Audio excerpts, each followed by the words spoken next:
کیا آپ بھی جب باہر کھانا کھانے جاتے ہیں تو جھٹکے کے گوشت کے بارے میں تحقیق کرتے ہیں، مگر کبھی آپ نے چاکلیٹ، پیسٹری، سافٹ ڈرنک ان کی تحقیق کی ہے؟ آج ہم بات کریں گے حلال اور حرام کے بارے میں، اور میں اپنا ایک ریئل انسیڈنٹ بھی بتاؤں گا۔ ویڈیو کو سیو کر لیجئے تاکہ کھو نہ جائے۔ اسلام میں حلال اور حرام صرف کھانے پینے تک محدود نہیں، بلکہ یہ انسان کی پوری زندگی جیسے کمائی، اخلاق، رشتے اور روزانہ کے اعمال پر لاگو ہوتا ہے۔ اسلام کا بنیادی اصول یہ ہے کہ ہر چیز اصل میں حلال ہے جب تک کہ شریعت میں اسے حرام کرنے کے لیے کوئی صاف وجہ یا پھر کوئی حکم نہ آیا ہو۔ سب سے پہلے ان کے بنیادی فرق کو سمجھتے ہیں۔ حلال وہ ہے جس کی اجازت اللہ اور اس کے رسول صلی اللہ علیہ وسلم نے دی ہو، اور حرام وہ ہے جس کو سختی سے منع کیا ہو۔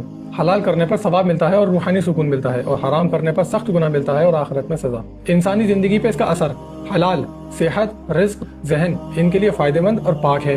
حرام جسمانی، روحانی، سماجی طور پر نقصان دہ ہوتا ہے۔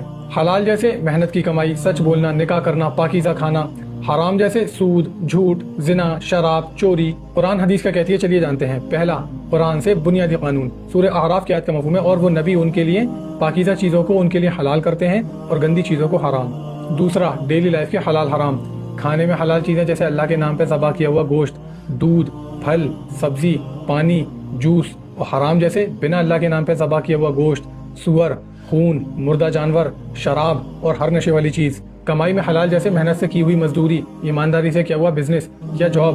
حرام جیسے چوری، سود، رشوت یا دھوکے سے کمایا ہوا مال۔ سورہ بقرہ کی آیت کا مفہوم ہے، اللہ نے تجارت کو حلال کیا اور سود کو حرام کیا۔ تیسرا، شبہات سے بچنا۔ اسلام میں حلال اور حرام کے بیچ میں ایک اور کیٹیگری ہے جسے شبہ کہتے ہیں، یعنی ایسی چیزیں جس کے حلال یا حرام ہونے پر شک ہو۔ بخاری کی حدیث کا مفہوم ہے، حلال اور حرام واضح ہے اور ان کے بیچ کچھ شک والی چیزیں ہیں جنہیں کچھ لوگ نہیں مانتے، بس جو ان سے بچ گیا اس نے اپنے دین اور عزت کو پاک کر لیا۔ چوتھا، حرام کمائی اور کھانے کا عبادت پر اثر۔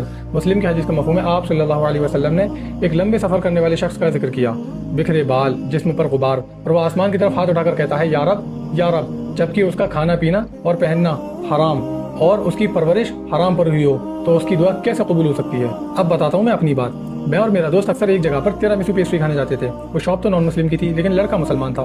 جب اس نے دیکھا ہم بار بار یہی پیسٹری کھاتے ہیں تو اس نے مجھ سے بولا کہ بھائی آپ کی داڑھی ہے، اس لیے ایک بات بتاتا ہوں، یہ پیسٹری یہاں تو کھا رہے ہیں لیکن کہیں اور مت کھائیے گا، یا پھر تحقیق کر کے کھائیے گا، کیونکہ اس میں الکوہل بھی ملایا جاتا ہے۔ اب بتاؤ، پیسٹری جیسی چیز میں کون سوچ سکتا ہے کہ الکوہل ملا ہوگا؟